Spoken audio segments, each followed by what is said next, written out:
করব বাংলাদেশ এবং ভারতের মধ্যে একটি বন্ধি বিনিময় চুক্তি আছে, সেই চুক্তির বিষয়গুলো কি কি বা চুক্তি কোন প্রেক্ষাপটে করা হয়েছিল দুইটা দেশের ভিতরে, এই জিনিসগুলো নিয়ে আমরা আজকে আলোচনা করব।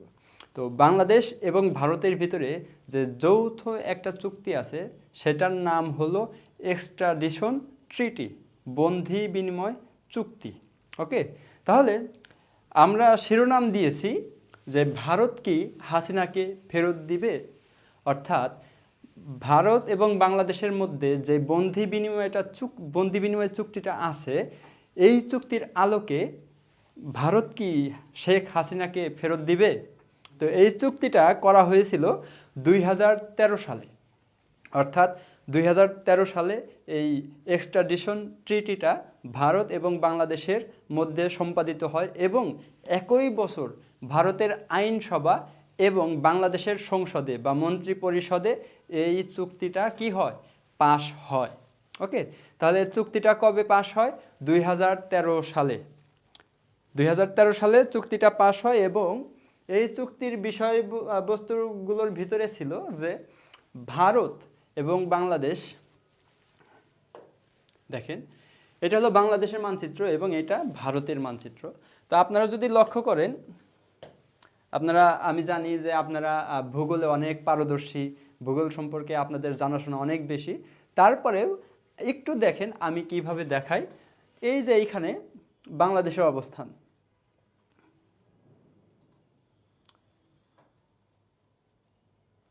এই হলো বাংলাদেশ। ওকে,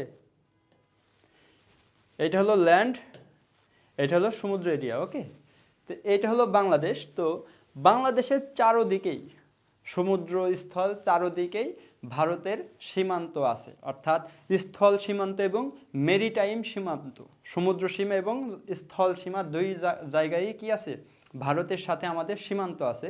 ফলে এই অঞ্চলে এই সেভেন সিস্টারে যদি কোনো অপরাধী গোষ্ঠী অপরাধ করে এবং করার পরে সে যদি সীমান্ত পার হয়ে বাংলাদেশে ঢুকে যায়, তখন কি হয়, বাংলাদেশের সরকার ভারতের কথা মতো কী করে না, সেই সব অপরাধীদের বা সেই সব মানুষদের গ্রেপ্তার করে না। ফলে সেভেন সিস্টারে অপরাধ করে অপরাধীরা বা ভারতের ভাষায় যারা অপরাধী তারা বাংলাদেশ সীমান্তে কী করে, লুকিয়ে থাকে। ফলে ভারতের যেই সমস্যাগুলো আছে, সন্ত্রাস, চাঁদাবাজি, দুর্নীতি বা অন্য যে আপনার ক্রাইমগুলো হয়, সেই ক্রাইমগুলোর অপরাধীকে ভারত সবসময় ধরতে পারে না। কেন?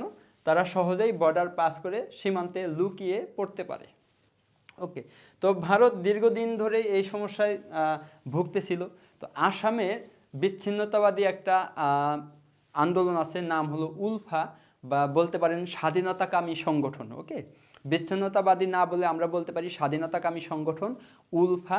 তারা কি চেয়েছিল, যে তারা চেয়েছিল আসামকে একটি স্বাধীন সার্বভৌম রাষ্ট্র হিসেবে তারা প্রতিষ্ঠিত করবে।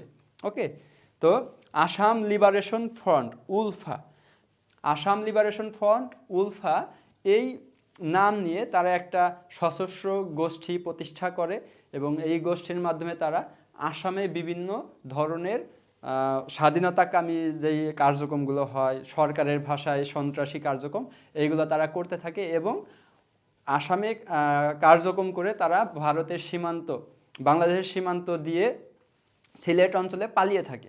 ফলে ভারত আসামের যে সমস্যাগুলো হচ্ছিল সেগুলো সহজে দূর করতে পারতেছিল না।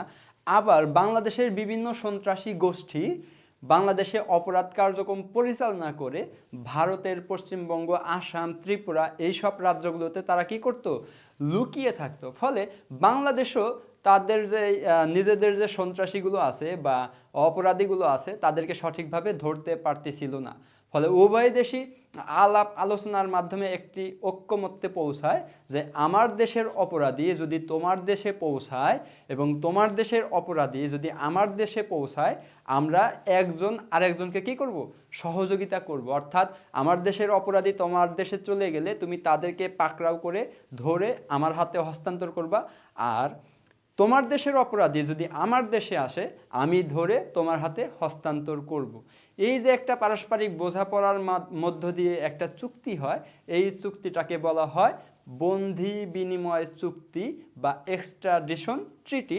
এই ট্রিটি নিয়ে আমি গত কয়েকদিন ধরে বিশদ ঘাটাঘাটি করতেছি বিভিন্ন পত্রপত্রিকা বা নেটে, কিন্তু দেখলাম যে এই চুক্তি নিয়ে বিশদভাবে বাংলাদেশের কোথাও কোনো আলোচনা নেই, লেখালেখি নেই, ঠিক আছে।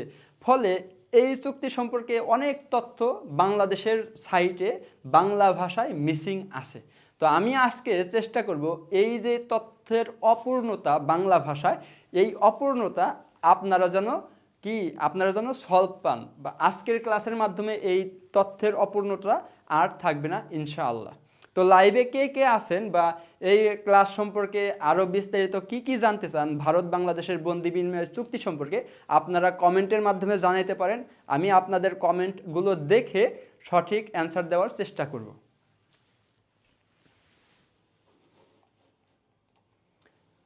অনেকেই আমাদের লাইভে যুক্ত হয়েছেন, আশা করি আপনারা কমেন্ট করবেন, কমেন্ট করে এই চুক্তি সম্পর্কে জানতে চাইবেন। ইনশাল্লাহ আপনাদের কমেন্ট দেখে আমি আপনাদের প্রশ্নের অ্যান্সার দিব। সবাই সহযোগিতা করবেন, এবং যদি চুক্তি সম্পর্কে কোনো প্রশ্ন থাকে, ভারত বাংলাদেশ সম্পর্ক নিয়ে বা বিশ্ব রাজনীতি নিয়ে যদি কোনো কিছু জানতে চান, জানাতে পারেন। আমি যতটুকু পারি আমি আপনাদেরকে তথ্য দিয়ে সহযোগিতা করব। তো তাহলে চলেন আমরা চুক্তি নিয়ে চলি, সামনের দিকে আগাই। তো চুক্তির ধারা ছিল যে ভারতের কোনো অপরাধী যদি বাংলাদেশের ভিতরে লুকায়ে থাকে এবং বাংলাদেশ সরকার যদি তাকে গ্রেপ্তার করে, তাহলে ভারত সরকার যদি বাংলাদেশ সরকারের কাছে রিকোয়েস্ট করে যে এই অপরাধী তুমি গ্রেপ্তার করেছো, সে আমার দেশে অপরাধ করেছে, বিভিন্ন সন্ত্রাসী কর্মকাণ্ডের সাথে জড়িত, তুমি তাকে ফেরত দাও, তখন বাংলাদেশ সরকার কি করত, ভারতের কাছে বলতো যে আপনি আমাদেরকে কি দেন, ওই অপরাধের তথ্য প্রমাণ দেন, এবং এই অপরাধের যে বিচার হচ্ছে, চার্জশিট আছে, এই সমস্ত ডকুমেন্টগুলো দেন, এবং এই ব্যক্তিটাই যে ওই অপরাধের সাথে জড়িত এই সম্পর্কে সলিড মানে সত্যিকারের এভিডেন্স আপনি আমাদেরকে প্রোভাইড করেন, তাহলেই আমরা এই ব্যক্তিকে, যাদেরকে আমরা ধরেছি, তাকে আমরা কি করব, ফেরত দিব। ফলে ভারতের কাছে এটা দেখা যায় যে বেশ দুরূহ হয়ে যায়। ধরেন একজন লোক ইন্ডিয়াতে কোনো একটা অপরাধ করেছে, অপরাধ করে সে বাংলাদেশে পালিয়েছে, অথবা বাংলাদেশের কোনো একটা লোক অপরাধ করে ইন্ডিয়াতে পালিয়ে গেছে। ফলে সে যে অপরাধটা করেছে এইটা আমি বুঝতেছি, রাষ্ট্র হিসেবে বাংলাদেশ বুঝতেছে যে ওই লোকটা বাংলাদেশে অপরাধ করেছে, কিন্তু বাংলাদেশের কাছে তো সঠিক তথ্য প্রমাণ সেই সময়ে নাও থাকতে পারে। ধরেন একজন লোক কারোর সাথে কোনো খারাপ কাজ করেছে, বা রাষ্ট্রের কোনো গুরুত্বপূর্ণ স্থাপনায় হামলা করেছে, ফলে গুরুত্বপূর্ণ ক্ষতি হয়েছে, এই ক্ষতিটার যে প্রমাণ এভিডেন্স সরকারের কাছে সাথে সাথে নাও থাকতে পারে। তথ্য প্রমাণ তখনই আসবে যখন অপরাধীকে গ্রেপ্তার করে জিজ্ঞাসাবাদ করা হবে, তখন তার মুখ দিয়ে স্বীকারোক্তি আদায়ের মাধ্যমে তথ্য প্রমাণগুলো পাওয়া যাবে। যেহেতু অপরাধী দেশে নাই, অপরাধী গ্রেপ্তার নাই, তাহলে ওই অপরাধের তথ্য প্রমাণ অনেক সময় কি হয় না, খুঁজে পাওয়া যায় না। ফলে দুই দেশই একটা বিড়ম্বনার শিকার হয় যে তথ্য প্রমাণ গ্রেপ্তারের আগে, জিজ্ঞাসাবাদের আগে সঠিকভাবে দেওয়া সম্ভব না। যেমন ভারতের আসাম লিবারেশন ফ্রন্টের যেই নেতা অনুপ চেটিয়া, উনি উলফার সাধারণ সম্পাদক ছিলেন এবং প্রতিষ্ঠাকালীন সদস্য ছিলেন। আমি আপনাকে দেখাই, ওনার নাম হলো অনুপ চেটিয়া।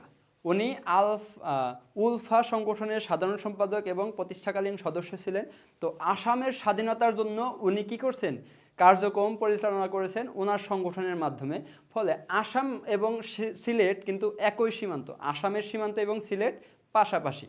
তো উনি আসামে ওনার সংগঠনের মাধ্যমে বিভিন্ন কার্যক্রম পরিচালনা করে সিলেটে লুকায়ে থাকতেন। তো এই যে অপরাধগুলো বা কার্যক্রমগুলো তিনি করতেন, এই কার্যক্রমের প্রমাণ কিন্তু ভারত সরকারের কাছে সবসময় থাকতো না। কারণ কোনো কাজ ঘটার পরে সেই কাজের যে মানে ফলাফল, ভয়ঙ্কর ফলাফল সেইটা দেখা যায়, কিন্তু যেই ব্যক্তিটা করেছে সে যদি ওইখানে না থাকে, অন্য জায়গায় লুকায় থাকে, তাহলে তো আপনি সরাসরি বলতে পারবেন যে এই লোকটাই করেছে। ঠিক আছে? তো এইরকম নানাবিধ বিষয় এই চুক্তির সাথে চুক্তির পরপর দেখা যায় যে সঠিক তথ্য প্রমাণ দিতে পারতেছে না এক দেশ আরেক দেশকে। তারপরে যেই আইনের মাধ্যমে বিচার করতেছে সেই আইনটা সঠিক বা যথাযথ হয়নি, ফলে তথ্য প্রমাণ যে আদান প্রদান এটা দীর্ঘসূত্রিতা হচ্ছে, ফলে অপরাধীর প্রত্যাবর্তন একটু লেইটে হচ্ছে। তো এই লেইটের কারণে বিচার প্রক্রিয়া দীর্ঘসূত্রিতা হচ্ছে। এই সমস্যা সমাধান করার জন্য 2016 সালে দুই দেশ আবার বসে এই চুক্তিটাকে কি করে, সংশোধন করে বা অ্যামেন্ডমেন্ট করে। এই অ্যামেন্ডমেন্টে বলা হয় যে আমার দেশের কোনো লোক যদি তোমার দেশে যায়, তাহলে আমি চাওয়া মাত্রই ওই লোককে তুমি ফেরত দিবা। ধরেন বাংলাদেশের কোনো লোক ইন্ডিয়াতে গিয়ে আশ্রয় নিয়েছে, বাংলাদেশের সরকার যদি ইন্ডিয়ান সরকারকে বলে যে এই লোক একজন অপরাধী বা কোনো সন্ত্রাসী কার্যক্রমের সাথে বা খারাপ কাজের সাথে জড়িত ছিল আমার দেশে, সে তোমার দেশে লুকায় আছে, তুমি তাকে ধরে আমাদের হাতে হস্তান্তর করো, তাহলে ভারত সরকার বাধ্য থাকবে তাকে ফেরত দিতে। আবার ভারত সরকার যদি বাংলাদেশকে অনুরোধ করে এই ব্যক্তি তোমার দেশে লুকায় আছে, তাদেরকে ধরে আমার হাতে সঁপে দাও বা আমাদের কাছে তুলে দাও, তাহলে বাংলাদেশ সরকারও বাধ্য থাকবে তাদেরকে ফেরত দিতে। তো এই হলো চুক্তির সারমর্ম। এখানে কিছু ধারা উপধারা আছে যে কি কি কারণে এই চুক্তিটা লঙ্ঘন করতে পারে বা অনুরোধটা প্রত্যাখ্যান করতে পারে, আমরা সেই সম্পর্কে আলোচনা করব। তাহলে আমরা দেখি অনুপ চেটিয়া কে। অনুপ চেটিয়ার আসল নাম গোলাপ বড়ুয়া, আসামের নিষিদ্ধ সংগঠন ইউনাইটেড লিবারেশন ফ্রন্ট অফ আসামের সদস্য এবং সাধারণ সম্পাদক। এটাকে সংক্ষেপে বলা হয় উলফা। তিনি 1957 সালে আসামের তিনসুকিয়া জেলায় জেরাইগাঁওয়ে জন্মগ্রহণ করেন এবং 1997 সালে বাংলাদেশে গ্রেপ্তার হন। অর্থাৎ আসামের যে সশস্ত্র সংগঠন বা স্বাধীনতাকামী সংগঠন উলফা, এই উলফার অন্যতম নেতা অনুপ চেটিয়া 1997 সালে কি হয়, গ্রেপ্তার হয়। 1997 সালে গ্রেপ্তার হয় এবং 2015 সালে এই যে বন্দি বিনিময় চুক্তিটা হয়, এই চুক্তির মাধ্যমে অনুপ চেটিয়াকে বাংলাদেশ সরকার ভারতের হাতে তুলে দেয়। তাহলে এই দেখেন যে প্রায় 18 বছর অনুপ চেটিয়া বাংলাদেশে প্রায় 18 বছর গ্রেপ্তার হিসেবে ছিল। এই 18 বছরে অনুপ চেটিয়াকে ভারত সরকার ফেরত নিতে পারে নাই। কেন পারে নাই? কারণ বন্দি বিনিময় চুক্তি ছিল না। ভারত এবং বাংলাদেশের চুক্তির অন্যতম কারণ হলো এই অনুপ চেটিয়াকে ফেরত নেওয়া। এই অনুপ চেটিয়াকে ফেরত নেওয়ার জন্যই মূলত ভারত সরকার বাংলাদেশের সাথে বন্দি বিনিময় চুক্তিটা করে বা এক্সট্রাডিশন ট্রিটিটা করে। ওকে, তাহলে আমরা দেখলাম যে অনুপ চেটিয়া এই চুক্তির একটা মেইন ফোকাস পয়েন্ট। ওকে, অনুপ চেটিয়াকে উলফার সাধারণ সম্পাদক। পরবর্তীতে উলফার সাধারণ সম্পাদক যখন ভারতে চলে যায়, ভারত তাকে রাষ্ট্রীয়ভাবে ক্ষমা ঘোষণা করে এবং সে ভারত সরকারকে বিভিন্নভাবে এখন সহযোগিতা করে। তার একটা মেয়ে আছে, তার মেয়েকে বিয়ে দিয়েছে বাংলাদেশের একটা ছেলের সাথে। তো আপনারা যদি উলফার অনুপ চেটিয়া সম্পর্কে জানেন, সার্চ দেন, তাহলে তার বংশ পরিবার সব কিছু জানতে পারবেন। উলফা নেতা এখন মাঝে মাঝে বাংলাদেশে ঘুরতে আসে। তো এই যে উলফা একটা সশস্ত্র আপনার স্বাধীনতাকামী সংগঠন ছিল। অনুপ চেটিয়াকে গ্রেপ্তারের পর তিনি রাষ্ট্রীয়ভাবে রাজসাক্ষী হয়ে এই সংগঠনটাকে বিলুপ্ত করেন এবং ভারত সরকারকে সহযোগিতা করেন, ফলে উনি সাধারণ ক্ষমা প্রাপ্ত হন। ওকে, আপনারা এই উলফার সাথে রিলেট করতে পারেন 10 ট্রাক অস্ত্র মামলা। মূলত যে 10 ট্রাক যে অস্ত্র ধরা পড়ে বাংলাদেশে, ওই অস্ত্রগুলো ইন্ডিয়ার আসামে যাচ্ছিল উলফার কাছে। যদি 10 ট্রাক অস্ত্র আসামের উলফা সংগঠনটি পেত, তাহলে আসামে হয়তো স্বাধীনতার আন্দোলন আরও জোরদার হতো। যাক গে, সে কথা আমরা ওইদিকে যাচ্ছি না, আমরা চুক্তিতে ফেরত আসি। তাহলে চুক্তির মেইন ফোকাস ছিল উলফা নেতা অনুপ চেটিয়াকে ফেরত নেওয়ার জন্য এই চুক্তিটা করা হয়।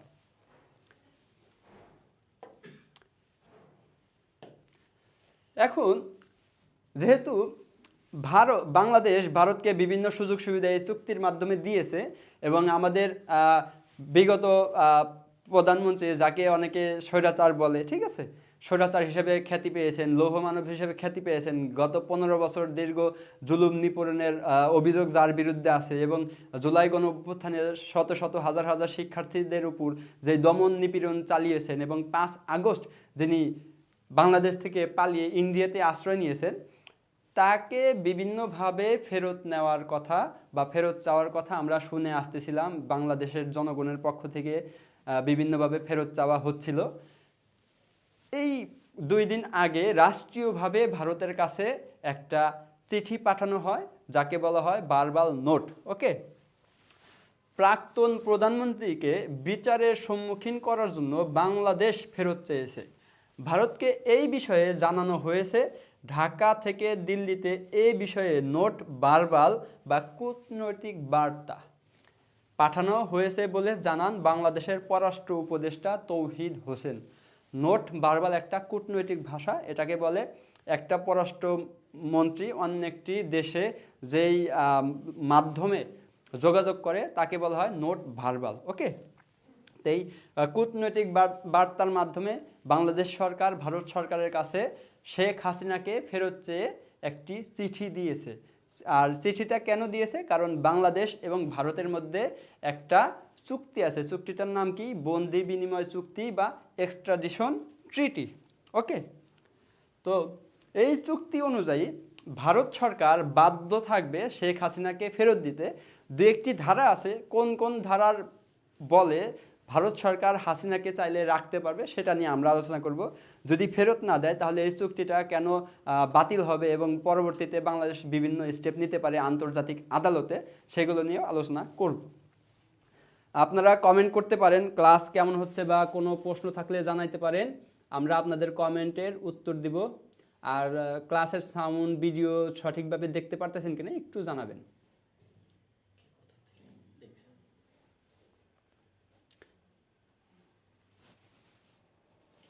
ওকে, তাহলে আমরা পরবর্তীতে যাই। পরবর্তীতে এইখানে একটি ধারা নিয়ে আলোচনা করা হয়েছে। 8টি আর্টিকেল আছে এই চুক্তিতে। 8টি আর্টিকেলের আমরা 3টা আর্টিকেল নিয়ে আলোচনা করব। আর বাদ বাকি যে আর্টিকেলগুলো হলো যে আসামি চাইলে ফেরত দিতে হবে, ঠিক আছে। তারপরে কোন কোন অপরাধ এই ক্যাটাগরির ভিতরে পড়বে: খুন, হত্যা, ধর্ষণ, অ্যাবডাকশন, কিডন্যাপ, হ্যাঁ, গণহত্যা, রাহাজানি, ধর্ষণ, এই যে ম্যাস যেই অপরাধটা আছে, হ্যাঁ, ম্যাস ক্রাইমটা যে আছে, বড় বড় অপরাধ যেগুলো আছে, সেই অপরাধগুলো সংগঠিত হলে অথবা কোনো আসামির সাজা যদি 4 মাসের বেশি হয়, এরকম অপরাধীকে বাংলাদেশ বা উভয় দেশের সরকার চাইলে কি করতে পারবে? বন্দি বিনিময় করতে পারবে। অর্থাৎ কোনো আসামির সাজা যদি 4 মাসের বেশি হয়, এরকম আসামিকে ফেরত নিতে পারবে। কেউ যদি খুন, হত্যা, ধর্ষণ, জেনোসাইড, হ্যাঁ, গণহত্যা, অ্যাবডাকশন, গুম, এরকম অপরাধের সাথে জড়িত হয়, এই রকম অপরাধীকে কি করতে পারবে? উভয় দেশ এক্সচেঞ্জ করতে পারবে, ফেরত দিতে বাধ্য থাকবে। ওকে, চুক্তিতে আরও একটা ধারা আছে, সেটা হলো যে ভারত এবং বাংলাদেশের মধ্যে মানে কোনো একটা ব্যক্তি, ধরেন ক নামের একজন ব্যক্তি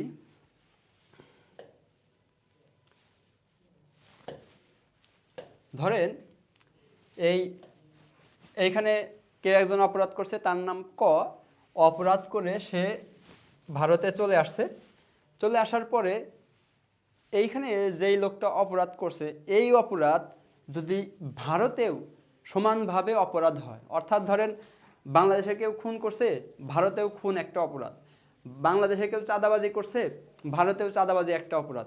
বাংলাদেশে কেউ ধর্ষণ করছে, ভারতেও ধর্ষণ একটা অপরাধ। তাহলে এই যে ডুয়াল ক্রিমিনালিটি, যদি অপরাধ 2 দেশেই অপরাধ হয়, তাহলে এই আসামিকে ফেরত দিতে উভয় দেশ বাধ্য থাকবে। কিন্তু ধরেন কেউ বাংলাদেশে কি কাজ, ভারতে কেউ গরু জবাই করছে, ওকে, কেউ গরু জবাই করছে বা গরুর মাংস খেয়েছে, এটা বিভিন্ন স্টেটে কি আছে, অপরাধ হিসেবে গণ্য করা হয়। সেই অপরাধটা করে ভারতে সে পালিয়েছে, ওকে, তাহলে গরু জবাই তো বাংলাদেশে কোনো অপরাধ না। ওকে, তাহলে বাংলাদেশ সরকার ভারতকে এই অপরাধীকে ফেরত দিবে না, অথবা ভারত বাংলাদেশে কেউ মদ খেয়েছে বা অন্য মাদক দ্রব্য নিয়েছে, হ্যাঁ, মদ খেয়েছে, মদ খেয়ে এইখানে পালিয়েছে, মাতাল অবস্থায় এইখানে পালিয়েছে, তাহলে বাংলাদেশে মদ খাওয়া অপরাধ, কিন্তু ভারতে কিন্তু মদ খাওয়া অপরাধ না। অর্থাৎ অপরাধের যে মাত্রা, দুই দেশেই অপরাধী হতে হবে। বুঝতে পারছেন? যে দুই দেশে যদি অফেন্সটা সমানভাবে গুরুত্ব পায়, তাহলে ওই অপরাধীকে উভয় দেশ ফেরত দিতে বা এক্সচেঞ্জ করতে বাধ্য থাকবে। আশা করি ডুয়াল ক্রিমিনালিটি বুঝতে পারছেন। ওকে,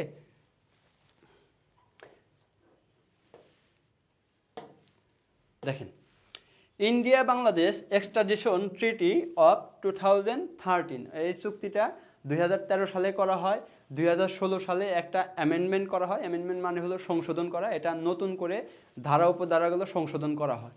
এই ধারায় বলা হয়েছে যে আর্টিকেল 6 নম্বর আর্টিকেলে বলা হয়েছে এক্সট্রাডিশন মে বি রিফিউজড, অর্থাৎ প্রত্যাবর্তন, এক্সট্রাডিশন মানে প্রত্যাবর্তন, এক্সট্রাডিশন মে বি রিফিউজড, এটা প্রত্যাখ্যান হতে পারে, প্রত্যাবর্তনটা প্রত্যাখ্যান হতে পারে if the offence of which, যদি অপরাধটা it is requested is an offence of a political character, অর্থাৎ কোনো একজন ব্যক্তি বাংলাদেশ থেকে ভারতে পালিয়ে গেছে, সে পালিয়ে যাওয়ার আগে বাংলাদেশে অপরাধ করেছে বিভিন্ন ধরনের, এই অপরাধটা যদি পলিটিক্যাল ক্যারেক্টারের হয়, যদি রাজনৈতিক অপরাধ হয়, রাজনৈতিক অপরাধের মধ্যে দুর্নীতি পড়ে, তারপরে চাঁদাবাজের অপরাধটা পড়ে, আরও বিভিন্ন ধরনের অপরাধ যেগুলাকে রাজনৈতিক অপরাধ বলা হয়, বা রাজনৈতিক উদ্দেশ্যে মামলা, রাজনৈতিক উদ্দেশ্যে হামলা, রাজনৈতিক উদ্দেশ্যে আপনার চার্জশিট, এরকম ধরনের যদি অপরাধ হয়, তাহলে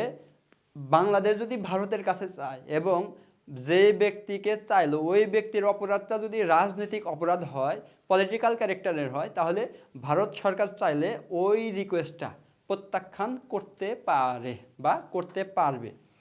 আরও বলা হয়েছে দ্য রিকোয়েস্ট ফর এক্সট্রাডিশন, প্রত্যাবর্তনের যে অনুরোধ মে বি রিফিউজড, এটা প্রত্যাখ্যান করতে পারে বা হতে পারে বাই দ্য রিকোয়েস্টেড স্টেট, অর্থাৎ যেই রাষ্ট্রের কাছে অনুরোধ করা হয়েছে প্রত্যাবর্তনের, সেই রাষ্ট্র চাইলে এটা প্রত্যাখ্যান করতে পারে ইফ দ্য পারসন, যদি ওই person whose extradition is sought, এটা আপনার কি হয়, এক্সট্রাডিশন তার প্রত্যাবর্তনটা sought may be tried for the extradition, এটা বলছে যে offence in the courts of that state, এটাকে বলছে যে একজন অপরাধী অপরাধ করেছে, অপরাধ করার পরে একটা দেশে লুকায় আছে, লুকানো থাকার পর যেই দেশে লুকিয়েছে ওই দেশের সরকারের কাছে অন্য দেশের সরকার কি করছে, রিকোয়েস্ট করছে যে এই অপরাধীকে আমার দেশে তুলে দাও, আমাদের হাতে তুলে দাও। এখন এই রিকোয়েস্টটা অপরাধী যেই দেশে লুকায় আছে ওই দেশের সরকার কি করলো, প্রত্যাখ্যান করতে পারবে যদি ওই দেশের সরকার বলে যেই অপরাধী আমার দেশে লুকায় আছে বা যেই অপরাধীকে আমি গ্রেপ্তার করেছি, এই অপরাধের বিচার আমি আমার নিজের আদালতে করব। অর্থাৎ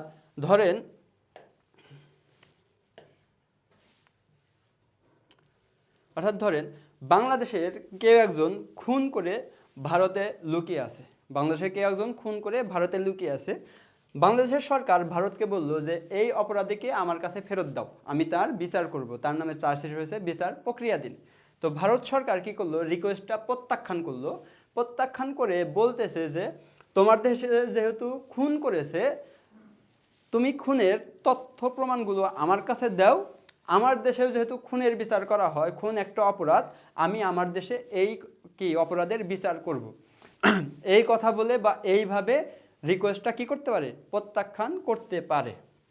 ওকে, তাহলে আমরা দেখতেছি যে প্রত্যাবর্তন যে চুক্তিটা আছে, এই চুক্তির আলোকে অধিকাংশ অপরাধীকেই এক দেশ অন্য দেশ এক্সচেঞ্জ করতে, বন্দি বিনিময় করতে বাধ্য থাকবে। কিছু কিছু ক্ষেত্রে এটা রিফিউজ করতে পারে। রিফিউজ করার কারণ হলো যে যদি পলিটিক্যাল ক্যারেক্টার হয় তাহলে সে রিফিউজ করতে পারে। অপরাধটা যদি যে দেশে অপরাধ করছে এই অপরাধের বিচার যদি ওই দেশেই করার অঙ্গীকার ব্যক্ত করে ওই সরকার, তাহলে রিকোয়েস্টটা প্রত্যাখ্যান করতে পারে। তো এই সম্পর্কেই আর্টিকেল 8-এও বলা হয়েছে। A person may not be extradited, পার্সনকে প্রত্যাবর্তন করা হবে না if he satisfies the requested state that it would having regard to all the কি circumstances be unjust or oppressive to extradite him by reason of, বলছে যে 8 নম্বর আর্টিকেলে বলা হয়েছে যে রিকোয়েস্টকারী দেশকে প্রত্যাবর্তনকারী দেশ রিফিউজ করতে পারে যদি যেই লোকটা অভিবাসন নিয়েছে বা যেই লোকটা অন্য দেশে সাহায্য নিয়েছে বা লুকিয়ে আছে, ওই লোকটা যদি ওই দেশের সরকারকে বলে যে আপনি যদি আমাকে ওই দেশের হাতে তুলে দেন তাহলে ওই দেশের সরকার প্রতিহিংসাবশত আমার উপর কি করবে, আনজাস্টিস করবে, আমার উপর ন্যায় বিচার করবে না। ন্যায় বিচার হওয়ার আশঙ্কা যদি না থাকে, অর্থাৎ যে অপরাধীটা লুকায় আছে ওই অপরাধী যদি অন্য দেশে আসে, আসার পর যদি তার উপরে প্রতিহিংসামূলক আচরণ করা হয়, ন্যায় বিচার না করা হয়, এরকম আশঙ্কা যদি করে এবং এইটা যদি সে সন্তুষ্ট করতে পারে রিকোয়েস্টেড দেশকে, তাহলে ওই দেশটা কি করতে পারে, এই অনুরোধ প্রত্যাখ্যান করতে পারে। ওকে, তারপরে বলছে যে তারপরে আপনার ধরেন যে দেশটা এখানে বলছে যে the tribal nature of offence of which he is accused or was convicted, যদি মানে প্রত্যাবর্তনকারীর অপরাধ যদি ট্রাইবাল ক্রাইমের হয়, ট্রাইবাল বোঝেন না যে নৃতাত্ত্বিক গোষ্ঠীগুলো পাহাড় বা বিভিন্ন এরিয়াতে তাদের স্বতন্ত্র এক ধরনের গোষ্ঠী থাকে। আমাদের পার্বত্য চট্টগ্রাম বিভিন্ন ধরনের ট্রাইবাল গোষ্ঠী আছে, ভারতে বিভিন্ন রকমের ট্রাইবাল গোষ্ঠী আছে, আন্দামান নিকোবর দ্বীপপুঞ্জে বিভিন্ন ট্রাইবাল গোষ্ঠী আছে। তো ট্রাইবাল গোষ্ঠীর জন্য আলাদা আলাদা নিয়মকানুন আছে। তো ওই ট্রাইবাল গোষ্ঠী ভিতরে যেই ছোটোখাটো অপরাধ হয়, এই অপরাধগুলো কিন্তু দেশের সংবিধানে ওই রকমভাবে কী করা হয় না, অপরাধ হিসেবে ধরা হয় না। যেমন ধরেন ট্রাইবাল এরিয়াতে আপনার কাঁচা মাংস খায় কেউ, সরাসরি হত্যা করে খায় বা শিকার করে খায়। শিকার করা তো অপরাধ, বিভিন্ন দেশে শিকার করে খাওয়া অপরাধ, কিন্তু ট্রাইবাল লোকজন যদি শিকার করে খায় এটা তো অপরাধ না, ঠিক আছে। তো এই যে এইরকম ট্রাইবাল নেচারের যদি ক্রাইম হয়, ওই ক্রাইমের জন্য কি করবে না, রিকোয়েস্টেড দেশটা প্রত্যাবর্তনকারীকে ফেরত দিবে না, বন্দি বিনিময় করবে না। আর একটা কথা বলছে যে কেসটা বা চার্জশিটটা যদি গুড ফেইথে না হয়, অর্থাৎ একজন ধরেন হাসিনার বিরুদ্ধে কি হচ্ছে, মামলা চলতেছে, এখন ভারত সরকারের কাছে তো রিকোয়েস্ট করা হয়েছে যে হাসিনাকে ফেরত দাও।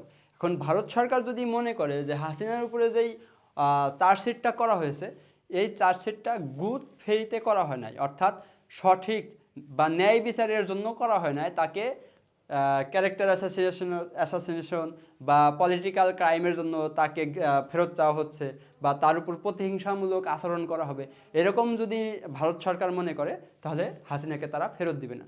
আর যদি বাংলাদেশ সরকার এটা বুঝাইতে পারে যে আমরা ন্যায় বিচারের স্বার্থে শেখ হাসিনাকে ফেরত চাচ্ছি, আমাদের উদ্দেশ্য সৎ, ইন্টারন্যাশনাল স্ট্যান্ডার্ড মেনটেন করে আমরা বিচার কাজ পরিচালনা করব, এটা ওপেন ট্রায়াল হবে, আপনারা চাইলে এটা দেখতে পারবেন, হ্যাঁ আপনারা চাইলে উকিল নিয়োগ করতে পারবেন, ফ্রি ট্রায়াল হবে, ওপেন ট্রায়াল হবে, জাজমেন্টটা গুড ফেইথে করা হবে, তাহলে ভারত সরকার কি থাকবে, বাধ্য থাকবে শেখ হাসিনাকে ফেরত দিতে। বুঝতে পারছেন? তো আমরা দেখলাম যে রিকোয়েস্ট অনেকভাবে রিফিউজ করা যাবে, আবার বাধ্য থাকবে অপরাধীকে ফেরত দিতে। এর ভিতরে আরও একটা রিকোয়েস্ট প্রত্যাখ্যান করার আর্টিকেল আছে, সেটা হলো যে যদি যেই ব্যক্তিটা অপরাধ করেছে এই অপরাধটা যদি কি হয়, আপনার সামরিক শাসনের মিলিটারি ক্রাইম হয়। মিলিটারিতে অনেক ধরনের ক্রাইম হয়, ঠিক আছে। মিলিটারিতে ধরেন নিয়ম শৃঙ্খলা না মানলে কোর্ট মার্শালের মাধ্যমে বিচার কাজ করা হয়। তো ধরেন কোর্ট মার্শালের মাধ্যমে বিচার করা হয়েছে, এখন বিচার কাজ করার পরে কিছুদিন পর দেখা গেলো সরকার পতন হয়েছে। তো যারা কোর্ট মার্শাল করছে তারা পালিয়ে ভারতে গেছে। এখন বাংলাদেশ সরকার বলতেছে যে এই আসামিকে আমাদের কাছে ফেরত দাও, সে আমাদের দেশের এই লোকজনকে মেরেছে, আমরা তার বিচার করব। তখন ভারত সরকার যুক্তি দিয়ে বলতে পারবে যে তাদেরকে আমরা ফেরত দিব না, কারণ এই লোকটা মিলিটারি ক্রাইমের সাথে জড়িত, পাবলিক ক্রাইমের সাথে না। তো মিলিটারি ক্রাইম যদি হয় তাহলে রিকোয়েস্টটা কি করতে পারবে, রিফিউজ করতে পারবে। আশা করি আপনারা এই এক্সট্রাডিশন ট্রিটিটা যে আছে এটা বুঝতে পারতেছেন। কারো কোনো প্রশ্ন থাকলে জানাইতে পারেন, আমি কমেন্ট দেখে রিপ্লাই করতেছি।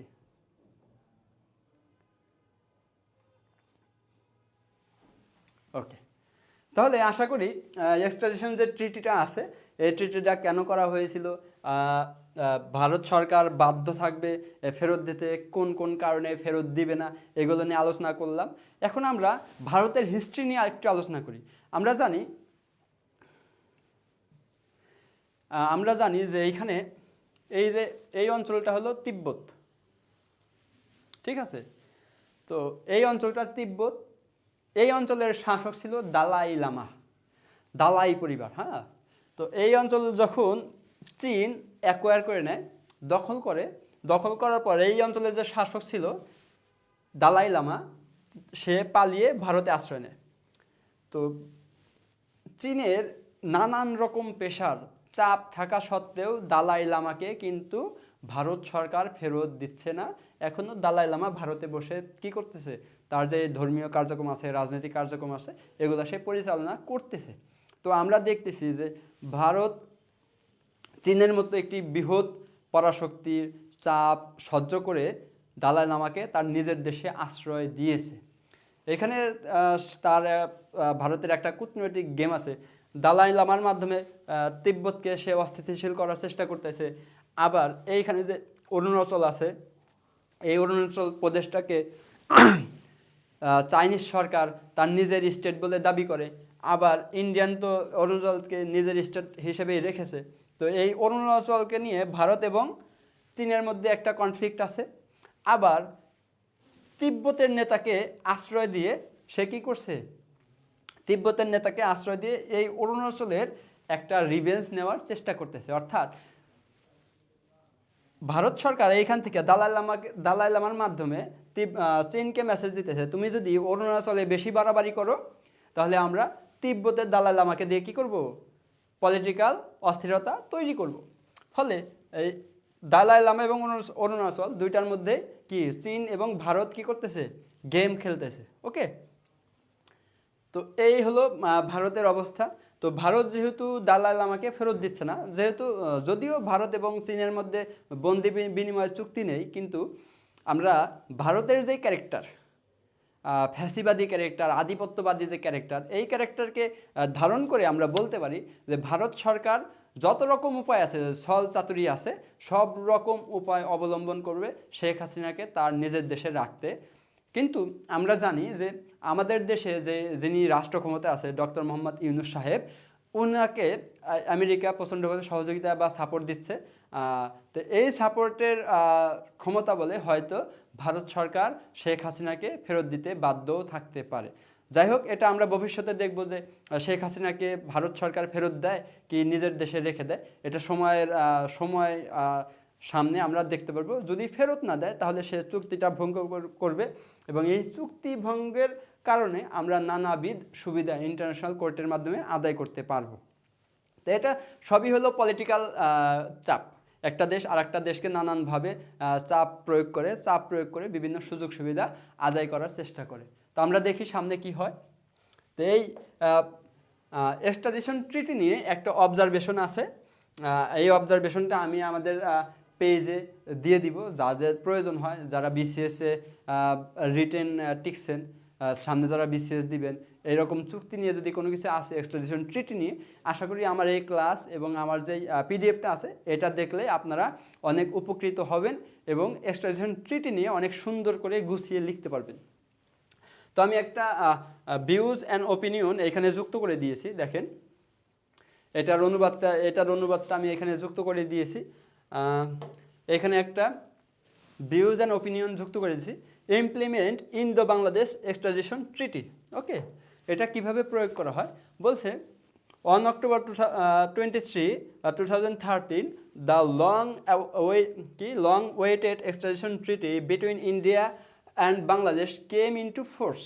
অর্থাৎ 23শে অক্টোবর 2013 সালে এটা কি হয়, কার্যকর করা হয়। The treaty was sign on January 28, অর্থাৎ এই ট্রিটিটা জানুয়ারির 28 তারিখে সাইন করা হয় 2013 সালের, and was approved by both cabinet.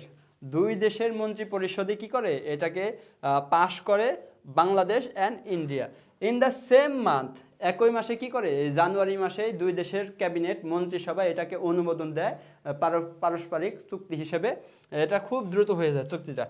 While looking at the Indo-Bangladesh bilateral relationship, the treaty provides an opportunity to exchange under trial criminals between two bordering countries। অর্থাৎ এই চুক্তির মাধ্যমে আন্ডার ট্রায়াল অর্থাৎ যেই সব বন্দীরা দুই দেশে লুকায় আছে এবং তাদের ট্রায়াল হচ্ছে, তাদেরকে প্রত্যাবর্তন করার একটা সুযোগ তৈরি হয়, অপরচুনিটি তৈরি হয়। ওকে, given the potential threat of religious extremism and trans-border terrorism, the treaty is quite timely। অর্থাৎ এই যে ট্রিটিটা হয় এটা অনেক সময় নেয়। 1971 সালে বাংলাদেশ স্বাধীন হওয়ার পরে 2013 সালে এই ট্রিটিটা হয়েছে, অর্থাৎ দীর্ঘ সময় পর একটা বন্দি বিনিময় চুক্তি হয় এবং এটা অনেক দীর্ঘ সময় নিয়েছে। যদি এই চুক্তিটা আরও আগে হইতো তাহলে আমরা বলতে পারতাম যে ট্রান্স বর্ডার যে ক্রাইমগুলো হয়, তারপরে জেনোসাইড, বিভিন্ন ধরনের যে হত্যাকাণ্ডগুলো হয় সীমান্তে, এই হত্যাকাণ্ডগুলো কি হতো, সহজে আমরা বন্ধ করতে পারতাম। এই অবজারভেশনে বলা হয়েছে যে চুক্তিটার মাধ্যমে ভারত সরকার বেশ লাভবান হয়েছে, আমরা তেমন সুযোগ সুবিধা পাইনি। আবার এই চুক্তির ফলেও ভারত বাংলাদেশ সীমান্তের যেই বর্ডারে যে মানুষ হত্যা, এটাও কি করা যায় নাই, এখনও থামানো যায় নাই। কিন্তু এই চুক্তির মাধ্যমে আশা করা হয়েছিল যে বন্দি বিনিময় চুক্তির মাধ্যমে বাংলাদেশ ভারতের যে অস্থিরতা, সীমান্ত হত্যা, এটা বন্ধ হবে। তো চলেন আমরা সামনের দিকে আলোচনা করি কি কি আছে। যে এক্সট্রিমিজম অর্থাৎ রিলিজিয়াস এক্সট্রিমিজম, জঙ্গিবাদের উত্থান, এক দেশে অপরাধ করে আরেক দেশে দ্রুত লুকিয়ে যাওয়া, মাদক চোরাচালান, হ্যাঁ, গণহত্যা, ধর্ষণ, এইসব অপরাধের দিকে আমরা কি করতে পারতাম, এক দেশ আরেক দেশ বর্ডারে রুখে দিতে পারতাম এবং পালিয়ে গেলেও হস্তান্তর করে এই অপরাধগুলোকে দমন করতে পারতাম। এইসব নিয়ে আলোচনা করা হয়েছে। Both Bangladesh and India could be benefited from this treaty through the exchange of terrorists and other criminals। অর্থাৎ এই যে চরমপন্থী যে সন্ত্রাসীগুলো আছে, অপরাধীদের, সন্ত্রাসীদের বন্দি বিনিময়ের মাধ্যমে এই ট্রিটি থেকে উভয় দেশ লাভবান হতে পারত। লুকিং অ্যাট দিস মেরিটস, এইটার গুরুত্ব আলোচনা করি। The treaty has certainly pave the way for two bordering countries to improve their bilateral relation by reducing the decades long mistrust about security of the border areas. অর্থাৎ বলছে যে আমাদের স্বাধীনতার পর থেকে দীর্ঘকাল পর্যন্ত আমাদের সীমান্তে কি ছিল, অবিশ্বাস ছিল। বাংলাদেশের লোক ইন্ডিয়াতে যাওয়ার পথেই বিএসএফ গুলি করে মেরে ফেলে, বা ভারতের কোনো লোক বাংলাদেশে আসার পথেই বর্ডার গার্ড, হ্যাঁ, বিডিআর বা বিজিবি গ্রেপ্তার করে ফেলে। এই যে মিসট্রাস্টের কারণে হচ্ছে হত্যাকাণ্ডগুলো হচ্ছে। এই চুক্তির মাধ্যমে আশা করা হয়েছিল যে এটা বন্ধ হবে, কিন্তু আমরা দেখেছি এই চুক্তির পরেও সীমান্তে হত্যা বন্ধ হয়নি। Okay, Bangladesh share lands as well as maritime border with India in almost all its sides, whereas India shares the border of a number of its intensive security zone seven sister with Bangladesh। অর্থাৎ আমি যে আগেই আলোচনা করছি যে বাংলাদেশের যে boundary, তার চারোদিকেই আপনার ভারতের স্থল সীমান্ত এবং মেরিটাইম সীমান্ত আছে। মেরিটাইম মানে হলো সমুদ্র সীমা। তো এই যে বৃহৎ সীমান্ত থাকার পর ফলে এক দেশের অপরাধীরা অন্য দেশে দ্রুত পালিয়ে যেতে পারে। এই চুক্তির মাধ্যমে আশা করা হয়েছিল যে উভয় দেশের যে বর্ডারটা আছে, মেরিটাইম এবং ল্যান্ড বর্ডার, এটা সিকিউর হবে এবং উভয় দেশ বেনিফিটেড হবে, কিন্তু চুক্তির পরও হয়নি। এবং সেভেন সিস্টার বলতে যে ভারতের 7টা রাজ্যের কথা বলছে, 7টা রাজ্যের অবস্থান আপনার এইখানে, আপনার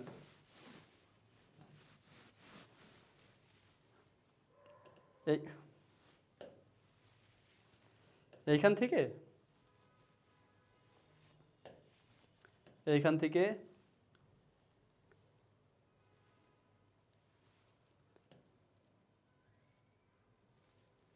এই অঞ্চল, এই অঞ্চলটুকে 7টা প্রদেশ আছে। ওকে, এখানে আছে ত্রিপুরা, এখানে আছে আসাম, এখানে আছে মেঘালয়, হ্যাঁ, তারপরে অরুণাচল, তারপরে মণিপুর, এরকম 7টা প্রদেশ আছে। এই 7টা প্রদেশের এইখানে আছে হলো মায়ানমার। ওকে, মায়ানমার, এইখানে পাহাড়ি অঞ্চল, এখানেও পাহাড়ি অঞ্চল।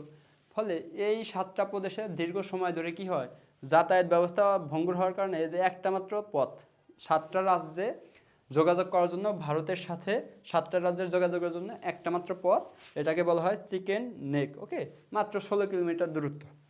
তো এই চিকেন নেক দিয়ে সব পণ্য যাতায়াত কমিউনিকেশন হওয়ার কারণে এই 7টা প্রদেশে সবসময় কি থাকে, দরিদ্র অবস্থা থাকে এবং একটা গোলযোগ সবসময় লেগেই থাকে। এবং এই অঞ্চলের মানুষজন এই অঞ্চলের মানুষজনের থেকে ভিন্ন। এখানে বিভিন্ন ধরনের আদিবাসী জনগোষ্ঠী বসবাস করে। ফলে এই অঞ্চলের মানুষজন এই অঞ্চলের মানুষজনের থেকে ভিন্ন, ভাষা, পোশাক, আশাক, খাদ্যাভ্যাস সব দিক থেকেই ভিন্ন।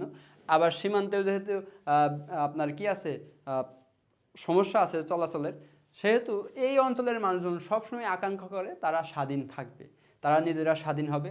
স্বাধীন হবে কেন? পাশে চায়না আছে, মায়ানমার আছে, বাংলাদেশ আছে।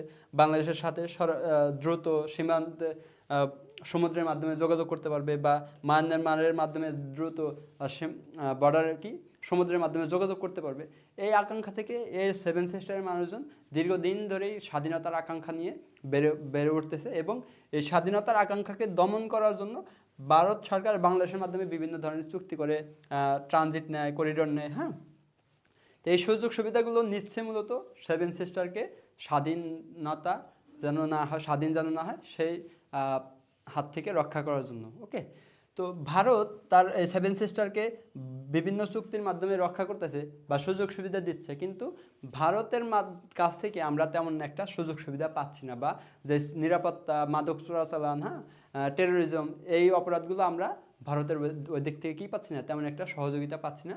এইগুলাই কি করা হয়েছে, এইখানে একটা অপিনিয়ন দেওয়া হয়েছে। ওকে, আপনাদের যাদের যাদের এই জিনিসটা লাগবে আপনারা কমেন্টে জানাবেন, আমরা দিয়ে দিব। Okay, with Bangladesh for long both these countries have been blaming each other for trans-border terrorism। অর্থাৎ বলছে যে এই যে এক দেশ অপর দেশকে কি করে অভিযোগ করে, ব্লেমিং করে, ট্রান্স বর্ডারের যে টেরোরিজমটা হয়, সন্ত্রাসবাদটা হয়, এক দেশ আরেক দেশকে কি করে আপনার অভিযোগ করে বা ব্লেম করে, যে তোমার জন্য আমার দেশে কি হচ্ছে, সন্ত্রাস বাড়ছে, তোমার জন্য আমার দেশে মাদক চোরাচালান বাড়ছে, এরকম অভিযোগগুলো করে। এটা নিয়ে লেখা হয়েছে। তারপরে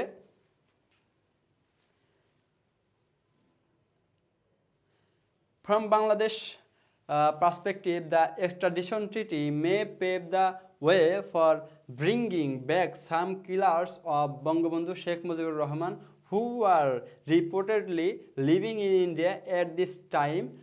অর্থাৎ বলছে যে এই চুক্তির মাধ্যমে আশা করা যাচ্ছে যে শেখ মুজিবের যারা হত্যাকারী আছে বা শেখ মুজিব পরিবারকে যারা খুন করেছে, তারা কয়েকজন ভারতে পালিয়ে আছে, এই চুক্তির মাধ্যমে তাদেরকে ফিরিয়ে আনা সম্ভব হবে। They include captain dismiss Majed and কি risaldar dismissed Moslehuddin fled from Bangladesh 1975। ওনাকে তো ফেরত এনে ফাঁসি দেওয়া হয়েছে। বঙ্গবন্ধু শেখ মুজিবুর রহমান, এই যে মাজেদ আলীকে ফেরত আনা হয়েছে এবং মোসলেউদ্দিনকেও ফেরত এনে কী করা হয়েছে, এই 3 জনকেই ফেরত এনে ফাঁসি দেওয়া হয়েছে গত 2-3 বছর আগে। Okay, if a routine practice of exchange the criminal stars between Bangladesh and India, it will help both the countries to reduce their mutual mistrust by improving interaction and cooperation between the law enforcement agencies of the two countries, and by crystallizing their own position to each other about the commitments on anti-terrorism and peaceful neighborhood। অর্থাৎ বলছে যে এইটা যদি এই বন্দি বিনিময় চুক্তিটা যদি রেগুলারলি করা হতো এবং প্র্যাকটিসটা যদি ভালোভাবে করা হতো, তাহলে দুই দেশের মধ্যে যে মিসট্রাস্টটা আছে এইটা কমে যেত এবং ট্রান্স বর্ডার টেরোরিজমটা কমে যেত, মাদক চোরাচালানটা কমে যেত এবং ক্রিস্টাল ক্লিয়ার, মানে এক দেশ অন্য দেশের কাছে আয়নার মতো থাকতো। অর্থাৎ আমার দেশের অপরাধী ওই দেশে গিয়ে লুকায় থাকতে পারতো না, ওই দেশের অপরাধী আমার দেশে লুকায় থাকতে পারতো না, এরকম একটা কথা এখানে লেখা হয়েছে। তো আশা করি আপনারা এই অপিনিয়ন বা ভিউজটা নিতে পারেন। নিয়ে আপনাদের যেই কি আছে বিসিএস এর যে রিটেনটা আছে, এই রিটেনে যদি বন্দি বিনিময় চুক্তি নিয়ে কোনো আর্টিকেল লিখতে বলে বা কোনো কিছু লিখতে বলে, তাহলে আপনাদের কাজে লাগবে ইনশাআল্লাহ। তো কাদের কাদের লাগবে জানাতে পারেন, বা এই ট্রিটি নিয়ে আর কোনো কিছু জানার আছে কিনা কমেন্টে জানাতে পারেন, আমি উত্তর দিচ্ছি। না মোদিজি দিবে না, ওকে।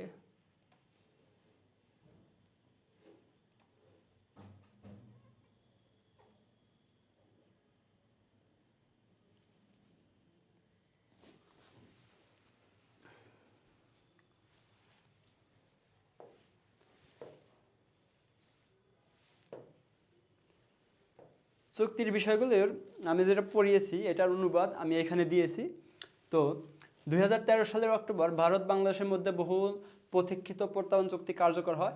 এই চুক্তি 2013 সালের 28 জানুয়ারি স্বাক্ষরিত হয়। একই মাসে বাংলাদেশ ও ভারতের মন্ত্রিসভা তা অনুমোদন দেয়।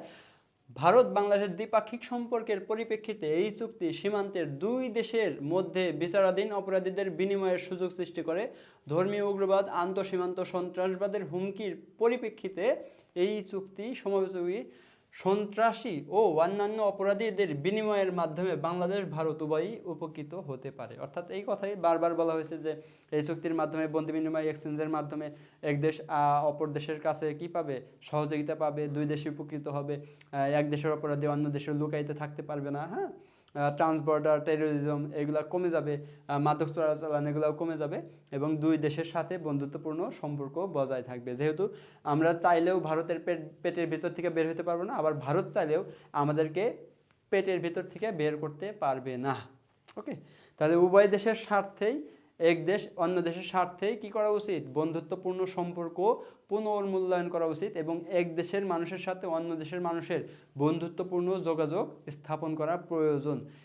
কোন একটি ব্যক্তিকে টার্গেট করে সম্পর্ক স্থাপন করা উচিত না, কারণ একজন ব্যক্তি ওই দেশের মালিক না, দেশের মালিক হলো দেশের জনগণ। এজন্য একটি দেশের উচিত ওই দেশের জনগণের সাথে একটি সম্পর্ক, বন্ধুত্বপূর্ণ সম্পর্ক স্থাপন করা, যেন ক্ষমতায় যেই আসুক দুই দেশই কি হয়, যে কোনো সময়ই লাভবান হতে পারে এবং বন্ধুত্বটা দীর্ঘস্থায়ী হয়।